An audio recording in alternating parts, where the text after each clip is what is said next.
Oke guys, jadi ini ada cuitan dari Muhammad Gun Romli. Karena itu nyata, harusnya permohonan pra-peradilan sekjen PDIP Perjuangan Hasto Kristianto itu diterima berdasarkan kekuatan fakta hukum, keterangan saksi dan ahli. Tapi karena dipimpin Hakim Juyamto yang tunduk pada kekuatan bukti dan intervensi Hakim MA inisial Y, pra-peradilan Mas Hasto tidak diterima.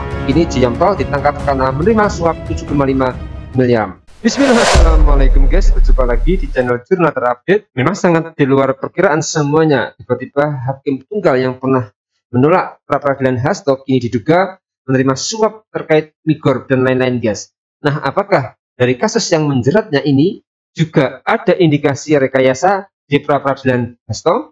Ya tak perlu berlama-lama, untuk lebih jelas langsung saja kita simak bersama-sama video ini guys. Bismillah. Ya, terjerat itu emang sudah watak tabiat mereka yang tidak pernah mau tobat. Tuyul-tuyul ini memang sejak dulu pemain. Cuman sayang, Mahkamah Agung kenapa menempatkan tuyul-tuyul 4 orang itu?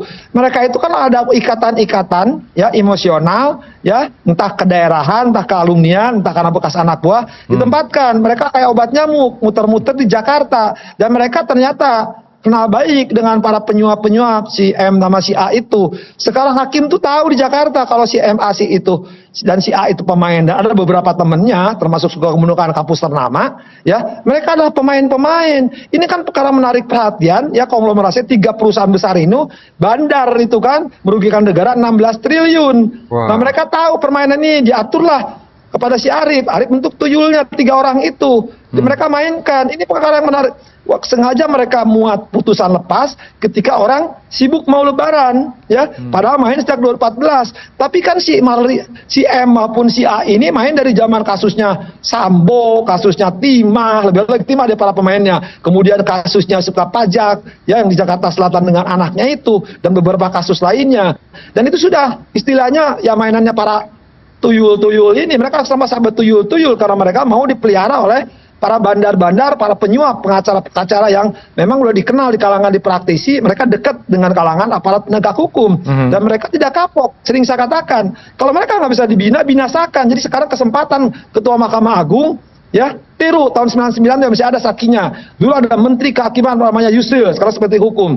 Jadi mereka cuma mengkocok ulang para hakim di Jakarta, hakim-hakim yang lama pemain ini ya tidak mau dibina, binasakan. Banyak hakim-hakim baik, bahkan putra-putra terbaik, tempatkan di Jakarta, ganti hakim-hakim yang punya ikatan emosional, S3 tadi yang suka senyum, saji sowan, diganti dengan hakim yang integritas. Daftarnya ada di Bawas. Nah, kalau ini dipelihara terus terjadi, maka sebelum saya lupa katakan, hentikan kepada Presiden ya Prabowo, nih saya ingatkan Prabowo kalau mau ingatkan, hentikan ya kenaikan gaji maupun usia perpanjangan pensiun. Kalau usia perpanjangan pensiun nanti mereka jadi 75 tahun, semakin mereka akan merajalela ya, dinasti tidak di eksekutif, yudikatif pun sama teman-temannya semua. Kemudian 2, soal gaji tidak berbanding lurus. Gaji tidak menentukan integritas. Justru pilihan ketiga hakim jadi hakim ya, itulah hakim yang gajinya segitu. Jangan minta naik, justru semakin minta naik gaji semakin meninggikan transaksi bukti. Gaji ketua pengadilan itu gajinya lebih ya, selatan lagi, Jakarta lagi, kelas 1A utama lagi ya. Nah sekarang kan jadi naik, dia mintanya 65, padahal 65 itu ditepu sama pengacaranya. Bayang, hitung aja paling gampang. 1,16 triliun kalau ganti 2,5 mustahik atau persepuluhan itu ratusan miliar, dia 60, artinya apa? Jadi tuyul mereka, ditipu oleh mafia-mafia yang selama ini suka main di pengadilan. Tuh khas tuh, yang cewek maupun yang cowok itu kita tahu jejak digitalnya. Dan kalau ini tidak cepat hakim diganti seluruh Jakarta, para pemain akan terulang. Surabaya belum selesai, Rizka Jaro belum selesai, Hakim Agung itu juga belum selesai. Loh, masa sekarang sama tuyul-tuyulnya mereka mau kasihan hakim-hakim baik, hakim yang mau baik, dirusak oleh tuyul-tuyul ini. Mafia mereka hanya berputar di situ. Nah sekarang Tuhan menunjukkan jalan. Makanya ingatkan tuh, baik legislatif, eksekutif, jangan terpedaya oleh naik gaji maupun usia pensiun. Hentikan tuh program itu. Sebelum mereka menunjukkan integritas, kualitas putusan. Masih banyak hakim yang baik, begitu ya, termasuk Anda pernah menjabat sebagai hakim. Kang Asep, mungkin bisa diceritakan ke publik, apakah benar ada godaan ketika Anda menjadi seorang hakim saat mengusut suatu perkara? Bisa dijelaskan ke kami? Ya, Godaan itu saya sebut harta, tahta, wanita, Toyota, Tokopedia, Lazada, ya yang goda itu bintang 1 sama bintang 7. Jadi zaman dulu aja 25 miliar tuh narkoba di Tangerang. Hakim Jakarta ngadili BLBI. Itu kan para bandar-bandar, bankir-bankir tuh menyuap ketika saya di Gubernur BI. Tapi kan sejak awal saya hakim-hakim muda yang kan lalu produk Yusril dan Ketua Mahkamah Agung, ya kita prinsipnya gaji saya waktu 3 juta, 5 juta lah yo. Tapi kita akan mencukupi karena kita pilihan hakim. Karena kita beringat, wakil Tuhan aja nggak perlu duit. Loh ini, duitnya 60 miliar. 60 miliar juga tuh sisa. Mau-maunya merusak. Tuh kampungan sekali tuh si Arif CS itu. Ya. Jadi godaan mah dari dulu. Tapi kembali, kalau kita sejak awal ya pilihannya sebagai hakim, ya risiko itu. Dan kita harus taat. Ya, kan istilah kedua itu kemanusiaan yang adil dan beradab. Manusiakan para pihak, adili para pihak dengan cara-cara beradab. Ini bukan kan? Jadi putusan bukan demi keadilan Tuhan Yang Maha Esa, tapi putusan demi kekayaan, ya. Dan terbukti kan? 3 pengacara yang nyuap itu kan jelas suka pemain di pengadilan. Orang tahu, periksa jejak digitalnya. Dan mereka udah dikenal. Nah, sekarang ya tergodalah hakim-hakim yang jelas permain. Bayangin dia atur majelisnya. Ini kan pola sama dengan Surabaya. Artinya apa? Kalau ini mereka dibiasakan tetap, ya mereka tergoda, ganti. Banyak, saya percaya, saya tahu persis lah. Banyak hakim-hakim ya Bawas punya nama. Kalau enggak, suruh tuh Nugroho bekas Kabawas yang sekarang KPT Sumsel, suruh tunjuk nama-nama. Orang suruh percaya. Ya pasti hakim-hakim.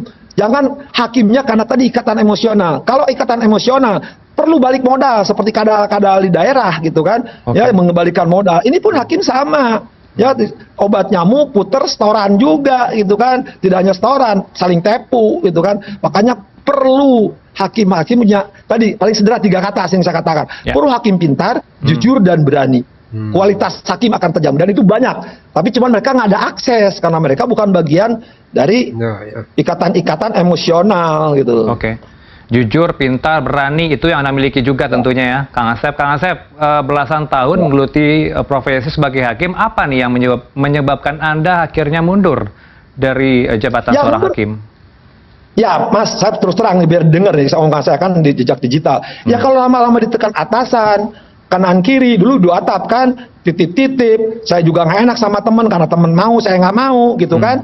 Nah, ya lebih baik saya keluar ke kampus, lebih aman, lebih merdeka bisa ngomong begini. Karena saya tahu modus operandi permainan dari atas sampai bawah gitu kan. Yang tadi saya katakan, kebanyakan hakim-hakim di kelas 1 itu bukan hakim-hakim pilihan karena kualitas jujur, pintar, berani. Kalau bahasa kampung saya, kan hakim terus cager, bager, pinter, wanter, singer. Ya, hakim-hakim yang mumpuni, hakim yang punya daya agung, yang punya citra wibawa martabat. Nah, tapi karena hakim-hakim ini juga sekelilingnya, kan kasihan juga. Saya kasihan kan teman-teman saya yang mau, apalagi istri anaknya perlu clubbing, shopping sama flexing, ya susah kan. Saya lebih di kampus mah lucu-lucu, banyak mahasiswi cantik-cantik, saya lebih paham. Nah, saya juga manusia takut tergoda kan, yang aman. Tapi saya banyak hakim yang jujur-jujur, pintar-pintar, berani. Cuman masalahnya mereka nggak ada akses. Maka saya katakan, udah sekarang cari solusi ya.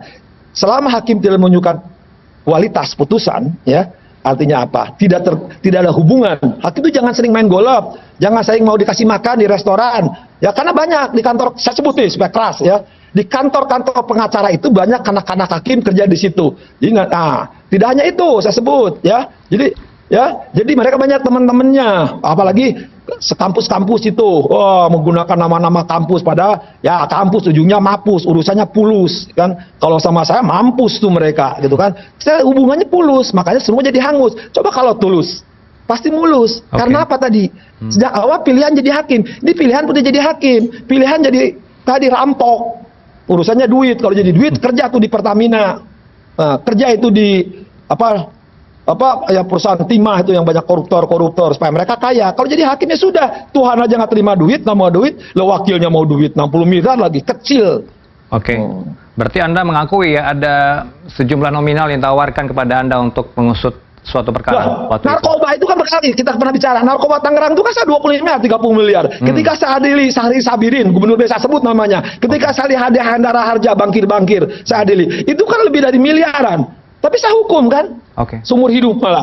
Kalau saya mau, saya bisa bikin rumah, ya nyaingin itu yang mobil-mobil kemarin. Tapi saya kan takut anak istri saya makan uang haram atau kalau saudara saya. Semua kembali karena saya pilihan saya hidup dulu tuh, ya menegakkan hukum. Tapi kan lama-lama, ya kalau yang merintahnya atasan, samping, kiri, kanan, tengah, atas, ya tergoda. Makanya paling aman di kampus. Nah, maka saya bilang, banyak teman-teman saya, jujur, saya katakan tadi disebut Nugroho, Hakim Teguh yang kemarin mutus, itu banyak hakim-hakim yang memang wahid, oke, punya. Tapi masalahnya, sekelas mereka, tidak ada tempat yang layak.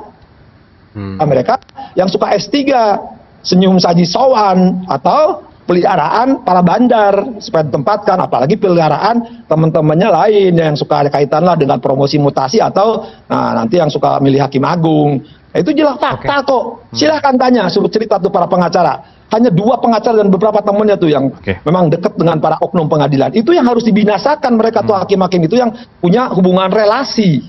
Baik.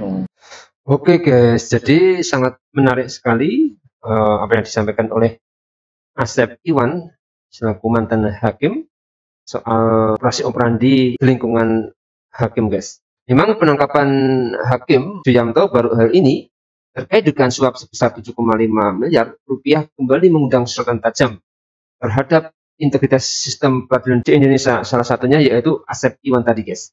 Selain itu, Guntur Romli pun membongkar jejak digital Hakim Juyamto, tersangka kasus suap yang pernah menolak permohonan pra-peradilan yang diajukan oleh Sekjen PDIP Hasto Kristianto. Melalui akun media sosialnya di Twitter, Guntur menyatakan bahwa permohonan tersebut seharusnya diterima berdasarkan fakta hukum yang ada, termasuk keterangan saksi dan ahli. Namun, Guntur menilai penolakan itu terjadi karena dipimpin oleh Hakim Juyamto yang ia tuding tunduk pada kekuatan uang dan intervensi pihak tertentu. Ia menekankan bahwa penolakan permohonan pra-peradilan tersebut tidak sejalan dengan fakta yang ada dan hanya dipengaruhi oleh praktik suap dan intervensi yang tidak transparan guys. Guntur Romli menutup pernyataannya dengan ungkapan Satyam Eva Jayate yang berarti hanya kebenaran yang akan menang, menegaskan bahwa dalam proses hukum yang adil, kebenaran seharusnya yang menjadi pemenang, bukan kekuatan uang atau intervensi guys. Jadi mungkin itu yang bisa saya jelaskan untuk video kali ini. Bagaimana menurut kalian soal video ini? Tulis komentar di bawah ini ya guys. Saya pamit dulu. Wassalamualaikum warahmatullahi wabarakatuh.